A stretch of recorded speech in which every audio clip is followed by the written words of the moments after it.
Hello everyone, welcome back to Brain Power classes. आज हम class 12 economics का 5th chapter forms of market ये देखने वाले हैं। ये टॉपिक एग्ज़ाम के लिए भी इम्पॉर्टेंट है और डेली लाइफ में भी यूज़फुल है। इस चैप्टर को हम दो पार्ट्स में कवर करेंगे ताकि वीडियो ज़्यादा लंबा ना हो।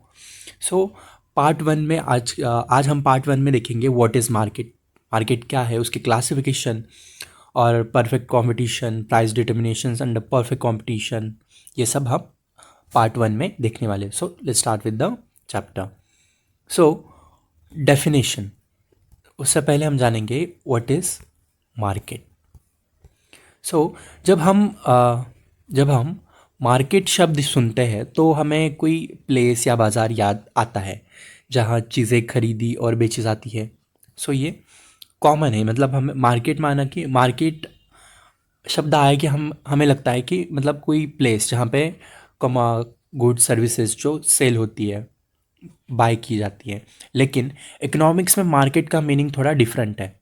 तो अब यहाँ पे डेफिनेशन में देखिए, अकॉर्डिंग टू ऑगस्टिन कैरनॉट, तो economist understand the term market not any particular marketplace in which things are bought and sold, but the whole of any region in which buyers and sellers are in such a close contact with one another that the prices of the same goods tend to equality easily and quickly।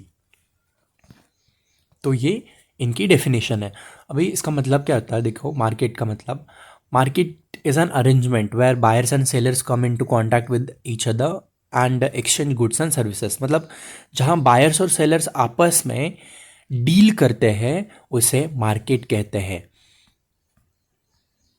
आज online shopping भी market का example है, क्योंकि buyer और seller physically मिलते नहीं है, फिर भी ट्रांजैक्शन होता है। तो it is also one of the form of market.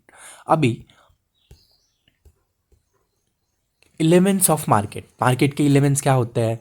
Market exist करने के लिए कुछ कंडीशंस ज़रूरी होती है, जैसे कि बायर्स एंड सेलर्स होना चाहिए, प्रोडक्ट और सर्विस भी मिलनी चाहिए, कोई चीज़ खरीदनी और बेचने के लिए होनी चाहिए, प्राइस, उस प्रोडक्ट की एक प्राइस होनी चाहिए, contact between buyers and sellers होना चाहिए, दोनों के बीच कम्युनिकेशन होना चाहिए, बायर्स और सेलर्स को मार्केट इन्फॉर्मेशन पता होनी चाहिए। ये चीज़ें इंपॉर्टेंट है, ये एलिमेंट्स है जहाँ पे मार्केट एग्जिस्ट करता है, इसे एलिमेंट्स ऑफ मार्केट कहता है। नाउ अभी हम देखेंगे classification of market. So you can see the diagram here.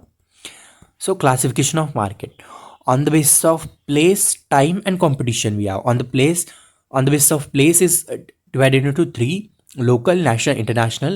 On the basis of time is very short period, long period, and very long period.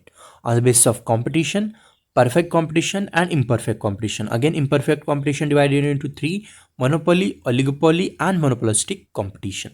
Now let's see one by one. So first of all, we will be seeing on the basis of place. So first is local market, सिर्फ एक particular area या region में goods बिकते हैं। Local market is a market in which sell and customers buy a product in the region और in area which it is produce. मतलब जहाँ पे वो प्रोड्यूस हो रहा है वहीं पे वो सेल भी होगा। एग्जाम्पल ले लो, वेजिटेबल्स हो, मिल्क है, ये लोकल मार्केट में आता है। अभी national market is a domestic market in a given country. Each national market is governed by the regulation of its own country। मतलब डिफरेंट कंट्रीज के बीच ट्रेड होता है। जैसे अभी नेशनल मार्केट में स्टेट के अंदर भी हो सकता है, स्टेट टू स्टेट एक ही नेशन में।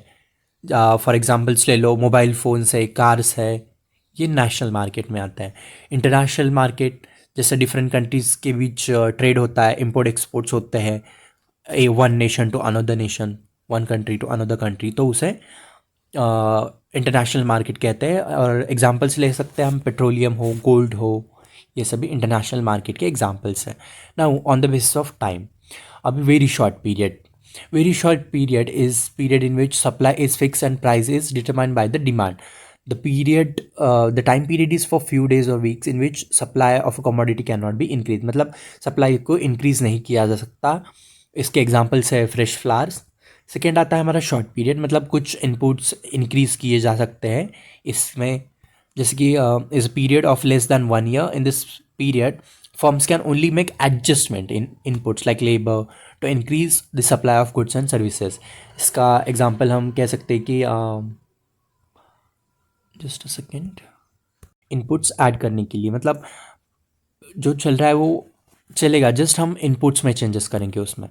Next we have long period.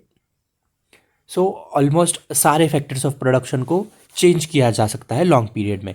Long run is a period of time in which all factors of production and cost are variable. Variable मतलब चेंज किए जा सकता है. In the long run, in the long run, firms are able to adjust all costs. It is for a few years, generally up to 5 years, and अभी very long period is more than 5 years. इसमें देखो technology और production methods भी change हो सकती है very long period में. अभी नेक्स्ट है हमारा on the basis of competition. So on the basis of competition यहाँ पे टू एग्जिस्ट करता है. एक है परफेक्ट कंपटीशन एंड दूसरा है इम्परफेक्ट कंपटीशन. सो इम्परफेक्ट कंपटीशन के अंदर आते हैं मोनोपोली, ओलिगोपोली, मोनोपोलिस्टिक कंपटीशन. आज हम सिर्फ परफेक्ट कंपटीशन पढ़ेंगे. So see here perfect competition. Perfect competition एक आइडियल मार्केट सिचुएशन है. इस मार्केट में बहुत सारे बायर्स और सेलर्स होते हैं और कोई भी सेलर प्राइस को कंट्रोल नहीं कर सकता. सब सेलर्स मार्केट प्राइस को एक्सेप्ट ही करते हैं और इसीलिए उन्हें प्राइस टेकर्स कहा जाता है परफेक्ट कंपटीशन के अंदर.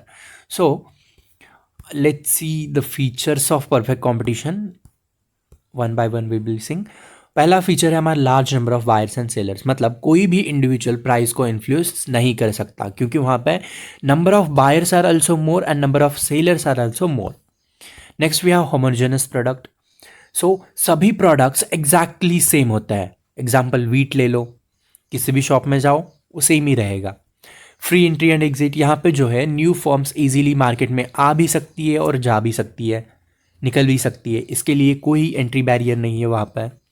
सिंगल प्राइस, पूरे मार्केट में एक ही प्राइस होती है बिकॉज होमोजेनस प्रोडक्ट है, large number of buyers and sellers है, तो सिंगल प्राइस है वहाँ पर. Perfect knowledge of the market, मतलब सबको मार्केट की इंफॉर्मेशन पता होती है. The buyers and sellers possess a perfect knowledge about the market conditions. Every seller and buyer has a knowledge about price, quality, source of supply of products, etc. Absence, अभी यहाँ पे देखो perfect mobility of factors, मतलब labour और capital easily move कर सकते हैं one place to another. Absence of transport cost. So यहाँ पे अभी ट्रांसपोर्ट कॉस्ट को एज्यूम नहीं किया जाता क्योंकि देखिए यहाँ पर in perfect competition price is uniform because we assume that transport cost does not exist नहीं करता, इसलिए वो एब्सेंस है, उसको एज्यूम नहीं किया जा सकता. This assumptions will lead to uniformity in price. Next we have no government intervention. अभी गवर्नमेंट मार्केट एक्टिविटीज़ में इंटरफेयर नहीं कर सकती इसमें, इस कंपटीशन में. अभी हो गए 8 फीचर्स इसके. अभी हम देखेंगे price determination under perfect competition. So price demand और सप्लाई के इंटरैक्शन से डिसाइड होती है और जहाँ पे इक्वल हो जाता है, यहाँ पे देखिए ऐसे, जहाँ पे डिमांड और सप्लाई एक पॉइंट पे इंटरसेक्ट करते हैं, मतलब कनेक्ट हो जाते हैं, क्रॉस करते हैं, वहाँ पे इक्विलिब्रियम पॉइंट बनता है. तो भाई यहाँ पे देखिए, यहाँ पे देख सकते हैं आप डिमांड एंड सप्लाई शेड्यूल दिया है, प्राइस पर केजेस दी है and demand and schedule relationship भी दिया गया है उसका. तो अभी यहाँ पे ये 3 सिचुएशन है. तो फर्स्ट सिचुएशन में देखिए when price rises from ₹100 to 200, quantity demanded falls from 5000 kgs to 4000 kgs, whereas supply increases from 1000 kgs to 2000 kgs. This is because demand falls with rise in price and supply rises with the rise in price.